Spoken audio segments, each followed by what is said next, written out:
Good morning and good news. This field of soybeans, which we were concerned about the ground conditions, dried up just enough that we didn't have to call in the spray plane. We were able to use a rogator. Nice and dry. Although you kind of wish you called the spray plane when you see where the rogator drove through the field. Smushed over some beans. Something you can't avoid. You guys know how farmers are though. They'll do anything to save $1. The ultimate question is, did the rogator do enough damage to justify paying the extra fee for a spray plane? Don't have any good trials out here to really tell you, but wouldn't be surprised if there wasn't a benefit to flying it on as opposed to just steamrolling a couple rows of beans every 120 foot. Due to the products we applied out here, we're going to take this soybean plant to go. I don't want to stay out there for any longer than I have to. Ooh, look at our tasty corn. Gonna be eating good here in about another week. Looks like we planted just enough to share some with the raccoons. Raccoons are just kind of like the government of sweet corn. You don't want them to take any more than they have to, but they seem to really just do whatever they want. Completely different field of soybeans, planted the same day. We're gonna grab one plant for comparison. I'm just gonna show you, we're trying to hit R3 on these soybeans. Oh, gross. Get a room. Three's company. Before I open the bed of my truck, I'm just gonna warn you, I've been doing a lot of scouting. So no, this isn't like a Jeffrey Dahmer agronomist type thing. Just have to make sure we get our beans at the right stage. Here's the field that we started in this morning that's already been sprayed, and this is the field we're at right now scouting. So we'll see the one we've already applied the product to hit R3, so we sent out the sprayer. 1 node in, 2 node in, 3 node in, 4 node in, and there is a 5/16 of an inch pod. That plant is at R3, and that is really the money window, the bullseye for applying fungicide and insecticide on your field. Got some 4-bean pods on here. Like the way that looks. Comparatively, we have another bean that was planted the same day. We go down 1 node, 2 node, 3 node, 4 node. We have just the start of a pod. So almost R3, but still R2. Why aren't they the same? If you think we planted that one April 5th and that one was planted April 5th, they should be ready at the same time. Well, no, not exactly, because they're two different maturities of soybeans. There was some confusion in the last video about soybean maturities. And to be honest, I don't blame that person at all. They're not really straightforward, and these seed companies don't really do anything to make the process any easier. To put it simply, a soybean's maturity group just kind of indicates how it matures. Group zeros, double zeros, maybe even triple zeros are the shortest maturing group of soybeans that they'll plant way to the north, like up in Canada. They'll use something like that because they don't have a very long growing season. Whereas when you get into the southern side of the United States, very warm climates that have a long growing season, they can really push the limits of how much longer their soybeans can grow. They'll get up anywhere from 7 to 8 group maturity soybeans, which is much longer than what we plant here.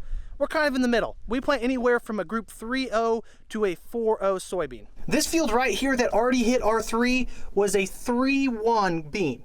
Whereas this plant right here that isn't quite R3 was a 3.7 bean.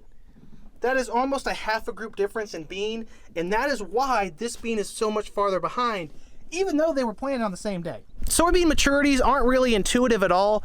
The best way I can describe it is they kind of indicate when the soybeans start their reproductive cycle based on the length of day. Shorter season beans start reproduction earlier in the year, longer season beans push it off farther. You can get away with longer season beans down south, whereas when you get into northern, colder climates, you don't have much room for error. That frost will be on your tail in no time. Corn is a little bit more intuitive because you have a very specific metric for how long it's going to grow. 115-day corn is going to only accumulate so many growing degree units before it hits maturity. Soybeans, they're kind of strange. Not to mention, planting date also affects how they mature. A 3.1 bean planted the first week of April will mature faster than a 3.1 bean planted, let's say, the beginning of May. I don't make the rules here, and I certainly don't understand every one of them, but that's just the way it works. Every corn hybrid and soybean variety are going to have something in the name that indicates what kind of maturity they are.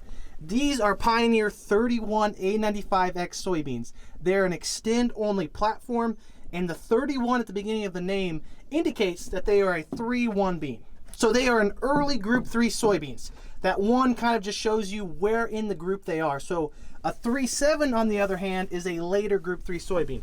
Very close in maturity when you compare it to the rest of different soybean varieties across the world. All things the same, this 3.1 will probably cut a week to 2 weeks, maybe even 3 weeks before this 3.7. It does have a little pod on it though. Probably send the sprayer here in the next couple days. That's a beautiful soybean plant.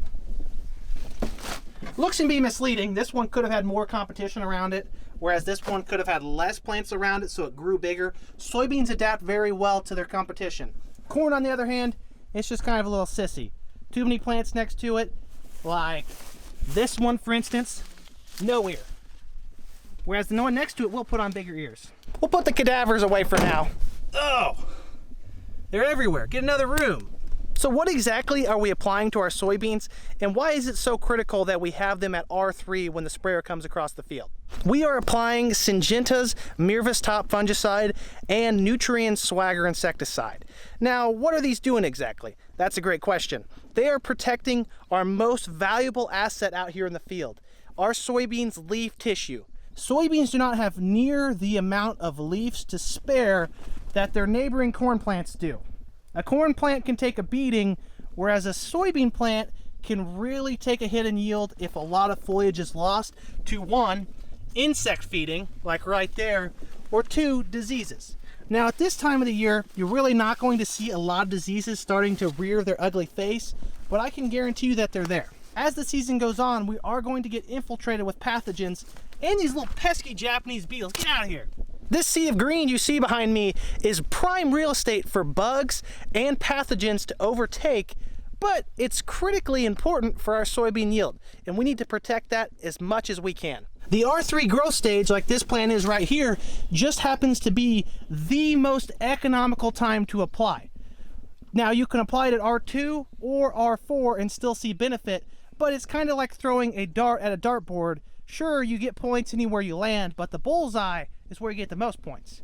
We're looking at a couple bushel difference between the R2 and the R4 application, whereas we do see a little bit of a benefit to applying it right at R3, and that's why we want to time it that way. We want to make the most out of our investment. As the name implies, fungicide and insecticides work to stop fungi and insects. The Mirvis Top has a few different active ingredients. I am not an expert on them by any means. Basically, they stop most fungal pathogens in their tracks. They enter into the soybean plants through the stomates, systemically travel through, eliminating what is already there, and then offer some kind of protection over the next 3 to 4 weeks against any new oncoming infections. Are they perfect? No, but we have seen very good results on our farm. The insecticides work in a similar method. They have enough brute force up front to knock down even the toughest hard-shell insects, and then again offer some residual protection, which is exactly why I spent as little time as possible in that last field. Unlike herbicides, insecticides make use of pathways within insects that we as humans have as well. So wanted to spend a very short amount of time out in that field. Who knows, I might just be kind of twitching around later. We'll see. If you don't hear from me, that's why. Is that rain? It's raining. It's sunny and raining, come on. Didn't ask for this. I'm trying to talk about fungicides. A lot of farmers aren't completely sold on this management practice. We are though. Over the last few years, we've continuously seen about an 8 bushel increase where we've applied these products versus the untreated checks out in our field. 8 bushels in a field of soybeans is a massive difference. I think the combination of the fungicide and insecticide, better genetics, and earlier planting are the reason we've really been able to push up our average and top-end soybean yields over the last 10 years. It's a threesome! Big on, Satan! It's practically a no-brainer for us. 8 bushels at, let's say, $13 beans is over $100 per acre gross return from applying these. This is a $20, $25, maybe even $30 an acre pass, depending on your costs. That's a 200% plus return on investment. I'd like to see you find that kind of return anywhere else with your money, other than like Bitcoin or something crazy wild like that. I've seen farmers do much more questionable things with their money, so I would kind of call this a pretty easy decision. Plus, prices are good. It's easier to make a return on investment. Even in a bad year though, $10 beans, $9 beans, you are still going to see almost 100% return by applying these products. Now, this isn't the same for everywhere. Here in South Central Illinois, it definitely works. If you're unsure and your retailer is very certain that it'll work, maybe ask them. They might apply 10 acres for free or give you some kind of a discount. Try it out. It doesn't hurt to run these kind of trials. For us though, easy money. This is also good news. Most of our corn is fully tasseled. A beautiful sight to see, and it's almost probably 8 or 9 foot tall. I'm standing on top of my truck right now. Pretty impressive. We are not historically an operation that sprays a lot of fungicide on our cornfields, but like I've said numerous times, prices are very high, and if there's any year to spray your corn, it's this year. Once your field of corn is fully tasseled, you pretty much have the green light to bring the spray plane or the Hagie out here, a high clearance sprayer, and apply your fungicide. You really just want to make sure you have it done before you hit brown silk, which brown silk usually takes 2 to 3 weeks after tassel, so you have a little bit to work with. However, this time of year, sprayers are extremely busy, so you may have to wait a couple weeks just to see that nice yellow air tractor coming to the field. We are making use of another Syngenta product on our corn, and that is TrivaPro. TrivaPro is a pretty tried and true fungicide product. It's been around for a handful of years. One of its most profound effects, though, is against southern rust. Now, southern rust isn't something that we see every year. It really depends on the climate of the year. It is something, though, that if you do see it, it can overtake a cornfield pretty quickly and cause a rather substantial loss in yield. Easily 20 to 30 bushel, if not more, if it comes into a field, infiltrates it, and spreads as rapidly as it can. You can scout your cornfields as much as you want. You're probably not going to see anything too prevalent at this time. As the season goes on, though, these things will appear very fast, and it's hard to stay on top of them. Just a word of advice, anyone who says they enjoy scouting cornfields, you may want to keep a close eye on them. Either 1, they're crazy, 2, they're on drugs, or 3, they've just got something seriously wrong with them, because there's nothing fun about scouting a field of corn. 1, almost 8-9 foot tall, not to mention the gazillion paper cuts you'll get by walking out in the field with these razor sharp leaves. Probably should wear long sleeves. Then you add in the 90-degree weather and the 85% humidity. Nothing enjoyable about that. It's hard to stay on top of scouting. Diseases come in day by day. They can overtake a field very fast.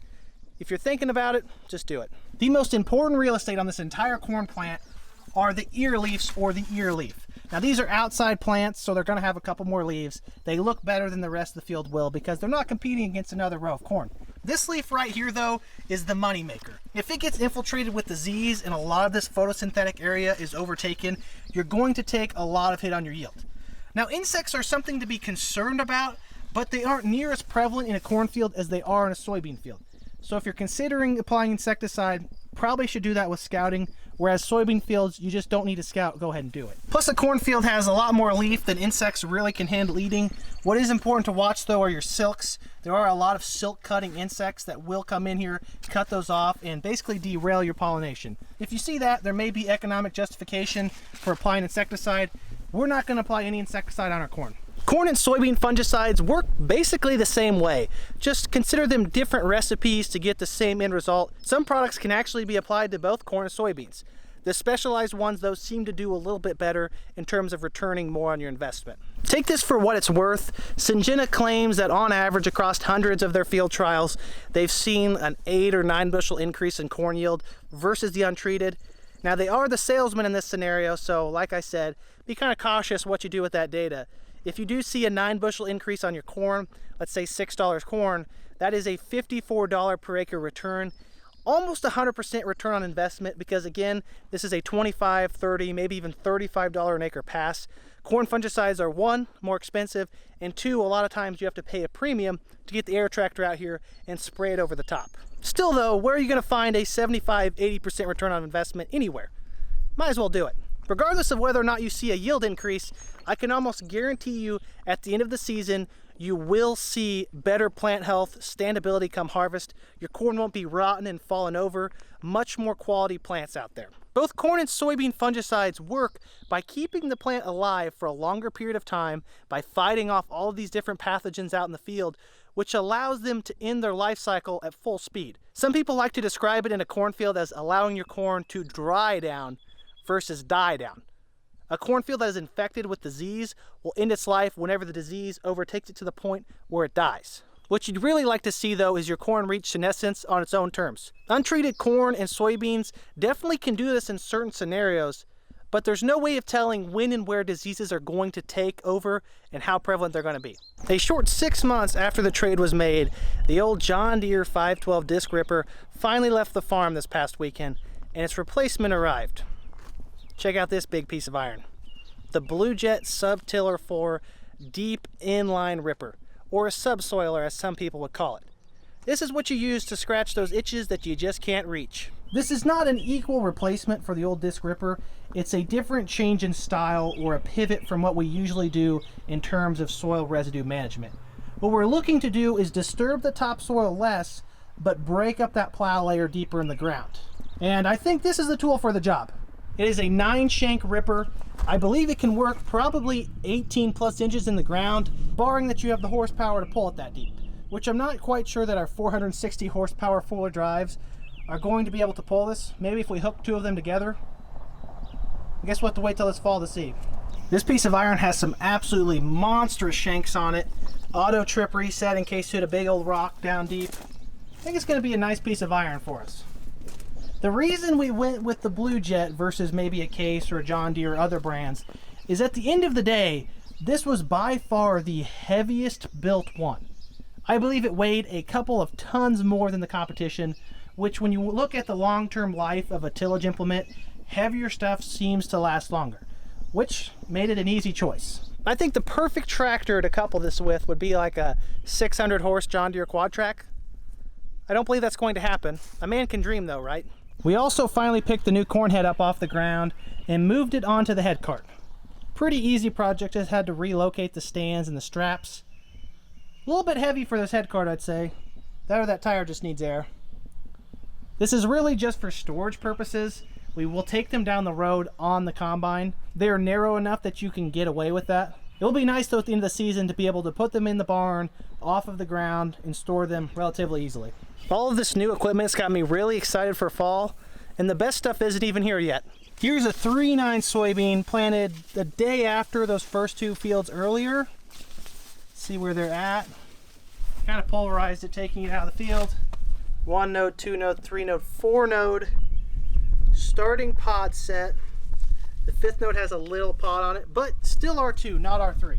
And this is a 3.9 and it's behind the 3.7s. I hope that gives you even more of an understanding of the differences in the maturities. Dino juice. They are extinct, but it sure is beneficial for us. Somehow I ended up on the naughty list. I get a mow this afternoon. Not sure I got myself into this predicament. Although mowing's not a bad job to be doing when it's 95 degrees outside, so I can't complain. High-speed crop scouting. A lot of tassels out there. Strange looking corn maze. Time to make the big bucks. Let's mow. Taking a little mowing break. I saw a little yellow bird flying back at home and heard the sound of Syngenta making money. So we're gonna go check in on that.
to say is that those spray plane pilots are literally insane. The plane was spraying 2 different fields at once. He was spraying this field right here and that one. He was hitting that one to the north, and when he came back around to the south, he was spraying a pass on this field. Not to mention that there was only maybe 2 or 3 foot of clearance between the bottom of the landing gear and the top of the power lines. If I was doing that every single time I went back to the airport to reload on chemical, I'd probably have to change my pants. But that's probably why I stick to ground operations and am not up in the sky. Regardless though, really impressive application job. That outfit was out of the Coles County Memorial Airport right here in Mattoon, and it was by Aeronova. They stay busy throughout the year applying all sorts of different things, but obviously this is grind time for them. There's a lot of corn tasseling, and some farmers do like to use a plane on their soybeans. Those airplanes may not have a tremendous working width, I'd say maybe 20 foot wide, but they are applying super fast. I would estimate that he or she was running close to 100 miles per hour when they were dusting the top of these fields. That's a little bit faster of a pace than I'm used to. As I mentioned earlier, we are using Syngenta products on both our corn and soybeans. That's not to say that there isn't other good competitive products out there. It's just that we have built a large amount of trust with Syngenta's products. They seem to work well and are very effective. However, we are trying a few new products this year, one of them being BASF's Veltima corn fungicide. It is going on that 40 right over there. Not that you can really distinguish the different fields out here, but that is where it's going to go. We're going to have some TrivaPro on one side, TrivaPro on the other side, and Veltima in the middle to give us a very good test of that fungicide. Based on what we've been told, Veltima is supposed to be the real deal, an ultra premium fungicide to compete with even Syngenta's best products. It works against the same pathogens and diseases that TrivaPro does. Its main selling point is that it's as effective as any other fungicide, and it has a longer residual life, meaning it lasts longer after you apply it. Where that is really beneficial and what BASF is pushing is that you can actually get out in the field earlier before your tassels even shoot and apply the fungicide, get it out of the way, and not have to worry about it. I think that's a pretty bold claim, but I am excited to see how it performs on our farm. I do know that a lot of other farmers have already adapted to this fungicide and are using it on 100% of their acres. That means there must be something good about it. See all that yellow in our soybean fields? Not good. That is from all of the rain and continued saturated soils we had over 10 days ago. Those rains just piled on top of each other, virtually filling all of the pore space in the soil with water. There was no oxygen for our soybeans, and they are the most susceptible to water damage. Anywhere you see yellow, we're looking at probably a 10% yield loss at a minimum. 10% of what exactly? Well, that's a good question. I don't know what our top end potential in this field was. It looked pretty good, and there's still a very large portion of the field that has extremely high yield potential. Anywhere that's showing that yellowing, though, the signs of water stress, is not going to be able to hold up with the other areas of the field that are not stressed. Soybeans are a pretty miraculous plant though. They can do a lot in the last month of their life, even in adverse conditions, as long as they get the right rainfalls. So I am optimistic for how these are going to turn out, but we won't know until we get our couple $100,000 yield checkers out here, which at the rate we're going now will probably be mid-September, and I'm super excited. All right, I'm sure all of you have had plenty of me for the day. Thank you for tuning in. Like the video if you enjoyed it, subscribe if you want to see more, and comment down below if you have any questions. You know I love to talk about farming. Have a great day, everyone. Peace.